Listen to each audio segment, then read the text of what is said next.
ஜபத்துல போராடாம ஜெயிக்க முடியாது. அதான் இடைவிடாமல் ஜெபம் பண்ணுங்கிறது. நீங்க வீடுகளில் இடைவிடாமல் ஜெபம் பண்ணி கொண்டே இருக்கணும். காலையும் மாலையும் மதியம் ஜெபித்துக் கொண்டே இருக்கணும். அல்லேலூயா. ஆம். வெளியே போகும்போது ஜெபம் பண்ண, வீட்டுல வேலையில இருந்து வீட்டுக்கு வரும்போது ஜெபம் பண்ணணும். யாரை நம்பணும்? தம்பி கவனிக்கீங்களா? கவனிக்கீங்களா? உங்களை நம்ப கூடாது, இயேசுவை நம்பணும். கேள்வி தமிழ் சொல்லுங்க பாப்போம். இயேசுவை மட்டும் நம்பணும். என்னால முடியாது என்பதுதான் ஜெபம். ஜோதி, எது ஜெபம்?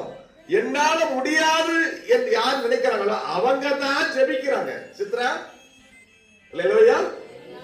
அவங்க தான் முழங்கால் படிக்கிட்டு இயேசுட்டு அழுகுறாங்க. அவங்க தான் விழுந்து விழுந்து ஜெபிக்கிறாங்க. உங்களால முடியுமா? தமிழ் அல்லேலூயா. முடியாதுன்னு என்னைக்கு உணர்றியோ அன்னைக்கு நீ ஜெபிக்க ஆரம்பிச்சிருவ. வீட்டுல முழங்கால் படிட்டு தேவையில்ல உட்காந்து பேசவே மாட்டேன். உட்காந்து அழுது ஜெபம் பண்ண ஆரம்பிப்பேன். என் வீட்டுக்கார ரட்சியம், மகளை ரட்சியம், ஆண்டவரே இந்த கிராமத்தை ரட்சியம் ஜெபிக்க ஆரம்பிச்சிருவேன். அல்லேலூயா. நம்ம எல்லாம் முழங்கால் போடுவோம். எல்லாம் முழங்கால்